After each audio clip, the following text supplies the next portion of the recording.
Welcome to This Week in Christian History, a podcast from the Center for Christian History at Mississippi College. The Center for Christian History is dedicated to expanding knowledge and understanding of Christian history. Our mission is to provide a scholarly, unbiased look at the events, figures, and movements that have shaped Christianity over the centuries. You can visit centerforchristianhistory.com for daily historical highlights. And each week on this podcast, we'll do a deep dive into key moments with Christian history's leading authorities. First up on our list of historical highlights for the week, and the subject of our deep dive, is the execution of William Tyndale. Tyndale desired to publish the Bible in the English language, but neither Pope Paul III nor the English king, Henry VIII, agreed. Tyndale fled to Belgium to finish publishing the English Bible, but Henry's men found him in Antwerp. They imprisoned him in Vilvoorde Castle near Brussels, strangled him to death, and burned his body at the stake as a public statement on October 6, 1536. Next up on our list is the Council of Chalcedon. The early church often settled issues of theology by meeting together in church councils, many of which were held near the Mediterranean Sea for logistical purposes. On October 8, 451 AD, the Council of Chalcedon met to settle the heretical teachings of the Eutychians, a group that did not believe that Jesus is both God and man at the same time. Last up on our list of historical highlights for the week is the conversion of Charles Finney, which took place on October 10, 1821, in the forest near Finney's home. He served as president of Oberlin College in Ohio and evangelized near the end of the Second Great Awakening in the United States. Finney is said to have converted over 500,000 people. Today in our deep dive, Nick Walters, director of the Center for Christian History, talks with Mark Rankin of James Madison University about the execution of William Tyndale.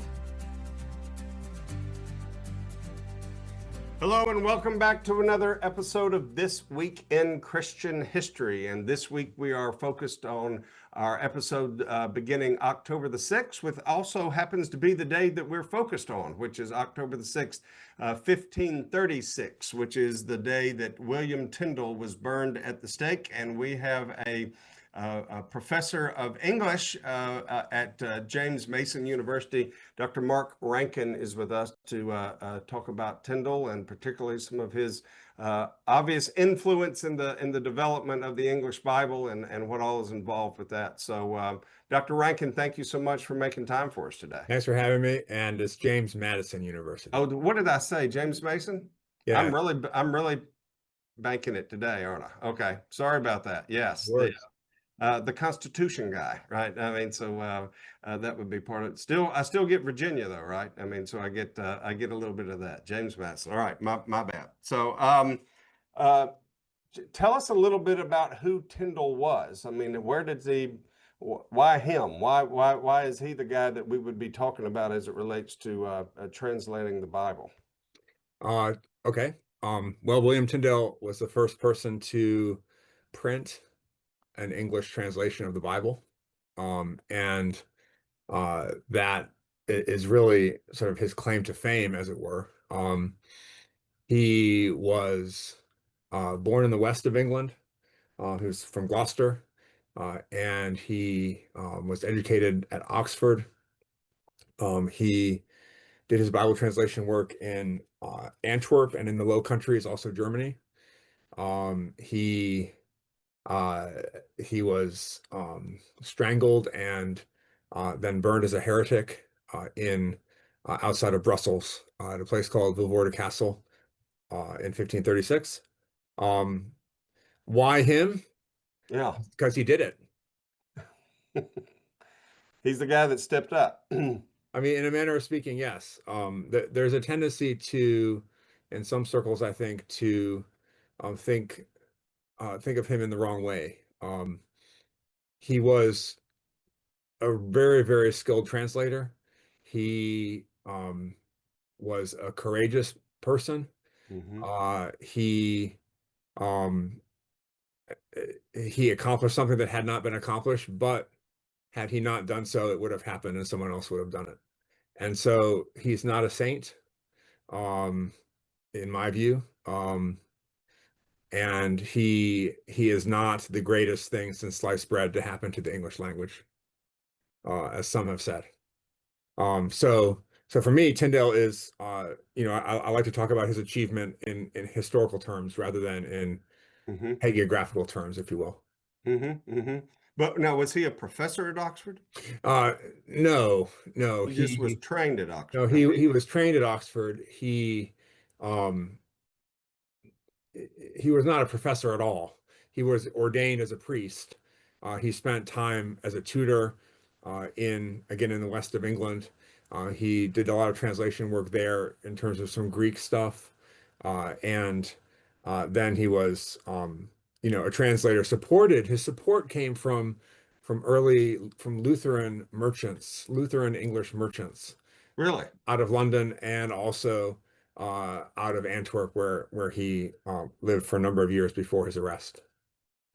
Is part of that support then kind of when he knew he was in the crosshairs of Henry and others, right? Of Henry VIII, I guess, and the others. Is that why he felt like that was a place he could go to That's actually right. do the So printing? yeah, and so there's a lot to say here. Good.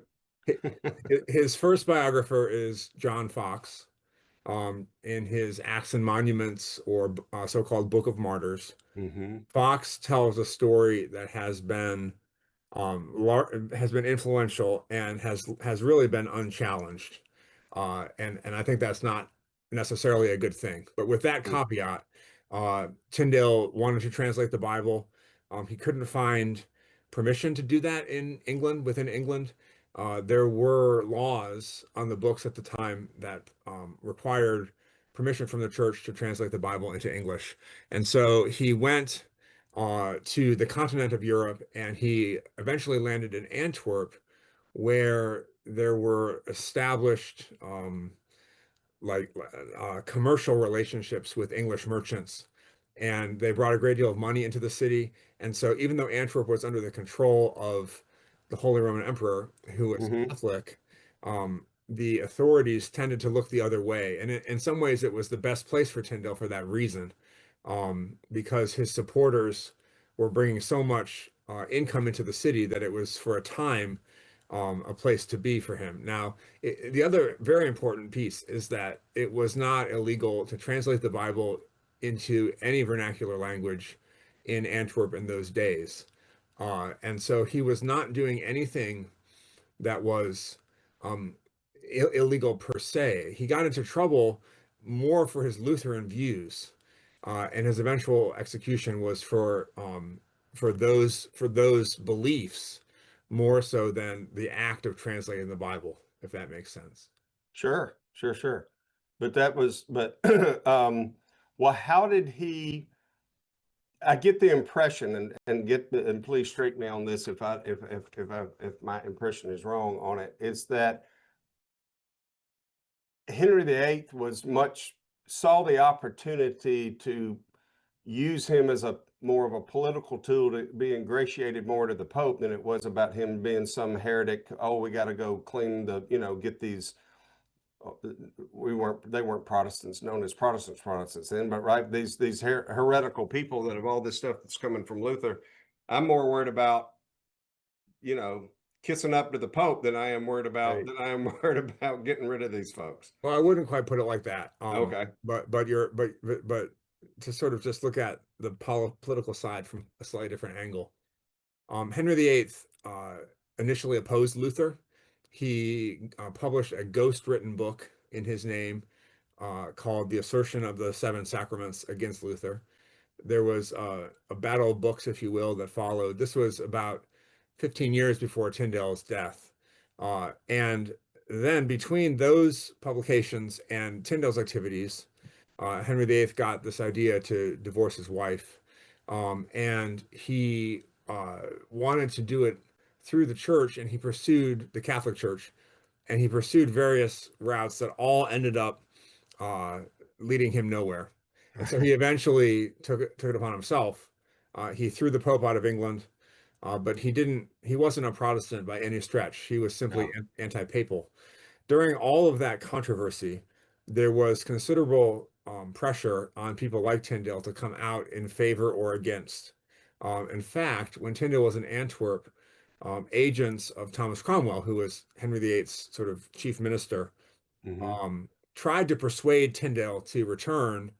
And Tyndale said, this is recorded in letters, that he would return um, if the king would license an English Bible, which didn't happen. And so he didn't return. Now, there are a couple of ironies to this. The first irony is that so Tyndale printed the New Testament, and he printed um, uh, Genesis up through Deuteronomy, and he translated up to Chronicles. Hmm. But the first English Bible completely was the Coverdale Bible, and that was working with Tyndale's public, like his printed translations, and then working from the Latin. So Tyndale translated from the Hebrew, and the early Bibles that were very soon authorized after Tyndale's death, they used Tyndale's material.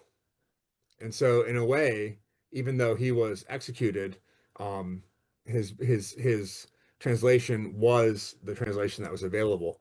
But why was he? Why did Henry not try to rescue him? The real reason is that Tyndale wrote a book called The Practice of Prelates in 1530. He wrote a few books other than his translation work, and in this book, he offended both sides. So he tells a history of the medieval church in which priests and clerics are always stealing power from kings and emperors. And so the divorce, he says, is just the latest iteration of that. And the priest and Cardinal Thomas Wolsey was behind it. He was the mastermind. That was the argument. And so he offended the church for this. But he also had an entire chapter in which he argues on theological grounds that Henry should stay married to Catherine. So he offended Henry as well. And so he offended both sides of the debate. And that's why I believe Henry did not exert diplomatic pressure to get him out, as it were. And so that was what offended Henry in a way more than the Bible itself, although it was very controversial to read an English Bible in the 1520s in England. Um, but uh, there were government forces and the international political scene that had various things going on that were different from the ordinary person reading a Bible, right? And so, in a way, those two dynamics are interacting. Um, that is, there's a grassroots English Reformation, and then there's Hmm. an official Reformation from above. And the Bible functions differently in those two separate arenas.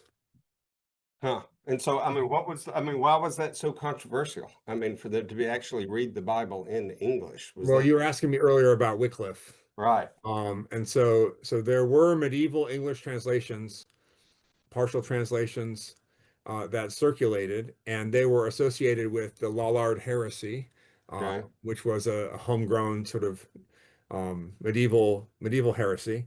And so the reason why I mentioned earlier that there was a requirement for uh, church permission to translate the Bible was because of the Lollards. So in other places in Europe, Uh, this was not in place. And in fact, when Tyndale printed his translation in 1526, most European vernaculars, especially Western European vernaculars, already had an English vernacular Bible because printing had been around for, by that point, 75 years. hmm.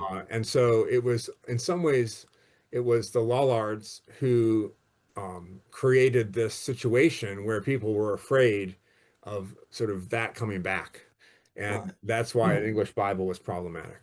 Well, I'm assuming too, the church couldn't go back on, look, you go dig a guy up and and burn his bones to make the point, like Right. Wycliffe. I mean, you've obviously made the point. This is not cool for for people to do this, and so you're not going to backtrack on any of that, right? I mean, so if that's kind of the standard of the day, and people understand that, even though we're talking about 100 and whatever it was years before that, before when all Right. that took place of the of it still was standard enough to go, this is not okay because the church is not going to be okay with you doing this. Is that In a manner of speaking. is that a matter of is I mean, that a simplistic way of it was about power and control. sure. The reason why the Reformation um, lasted is because ordinary people started reading the Bible in their own language. And then they started having ideas of their own, ideas about how kings should treat us, and ideas about what say we should have in our own, in the government of our own country. Things that were charged, like politically charged. Um, Sure. and it started with Luther, and then it just spread. And so that was in some ways what the church in England was afraid of. Um, But there were reformers prior to Luther, and so the Reformation grows out of a reform movement. People like Erasmus and others Sure. who are trying to change the church from within, as it were. So the strands are very complicated and very interwoven. Yeah, yeah. Well, that like I tell my students sometimes this is a protesters wanting to reform. That's the we need to think about it that some, all right, Calvin and others like to rip it out by the roots, but I mean that there was still plenty of people who just were trying to reform what they protested was not the right way to go. This is not necessarily they're trying to create some brand new denomination or some other piece to put Well, on. Luther never looked back once he got in a fight with the Yeah, church. I would say that. that's I mean, he once he broke with the Pope excommunicated him. He burned the bull of excommunication. right. And um, yeah, so uh, that's what I would say. Yeah. Well, but the kind of the geopolitical thing, as you were talking about earlier too. I mean, one of the political things that certainly, as I understand it, was on the Pope's mind was I'm not about back to the divorce, right, between Right, Catherine of Aragon and Henry VIII. I'm not about to give Charles V's aunt, a right, divorce and right. something. I mean, we're not going to grant that, particularly because she had not done anything whatsoever that even merited anything like that to So do. we have to get out of our minds this idea of meritorious divorce. Kings divorced people all the time in the Middle Ages, and popes could be bought for the right price. The unique problem that Henry VIII faced was that Charles V, who, as you mentioned, Nick, was Catherine of Aragon's nephew. He was the Holy Roman Emperor. He was the King of Spain. He was the most powerful monarch in Europe. And in 1529, he sacked Rome and put the Pope under house arrest. And so that was the Pope's problem. If that hadn't happened, the divorce would have been granted. I Oh believe yeah, that. yeah. And so yeah, and so that was the whole political side to it. Um, and of course, Catherine had been for your listeners. It's important to remember as well that Hmm. Catherine had been married to Henry VIII's brother, Arthur Tudor, who died and then she was a widow for, I don't know, 6, 7 years, something like that, Hmm. before she marries Henry. And so, in order to get so that marriage, the marriage to one's former sister-in-law, fell within the prohibited degrees of close affiliation, right, for the Catholic Church's rules of that time. And so Henry VIII had to obtain papal permission for the marriage. And so the question that was before him was, was that permission sort of in the legal process in the courts that led to that? Were there any discrepancies that he could have latched onto? But there was also sort of the moral ethical argument that, is marriage to one's sister-in-law displeasing to God? Because according to an interpretation of Leviticus, it Hmm. was. The problem was for Henry that Deuteronomy appeared to command such a marriage. Right. The And kinsman so, redeemer what's idea, that? right? The kinsman redeemer idea, right? Well, no, this is the if your brother dies, marry your brother's wife and produce offspring for the brother. And so the in the canon law and in the debate, it was Henry's lawyers against Catherine's, and Henry believed that God was angry with him because he hadn't produced an heir. Had Right. Catherine produced a son who lived beyond infancy, the whole thing would have been moot. And so it was all about his desire to perpetuate his dynasty following the Wars of the Roses and the instability of the Tudor line. Mhm. And so that was what was going on politically. And then Tyndale shows up and he prints a Bible, right? And so the printed Bible, the printed New Testament, is best seen against that canvas, that political backdrop. You can watch the rest of Nick's interview with Mark Rankin on the Center for Christian History website at centerforchristianhistory.com. This Week in Christian History is produced for the Center for Christian History by Blue and Gold Media at Mississippi College, in cooperation with the MC Department of Communication. For episode transcripts and more information, visit centerforchristianhistory.com. Be sure to subscribe on Spotify and Apple Podcasts, and follow the Center for Christian History on Facebook at the Center for Christian History, and on Instagram at Christ Hist Today. That's ChristHistToday. Our next podcast episode is coming next week. Thank you for listening.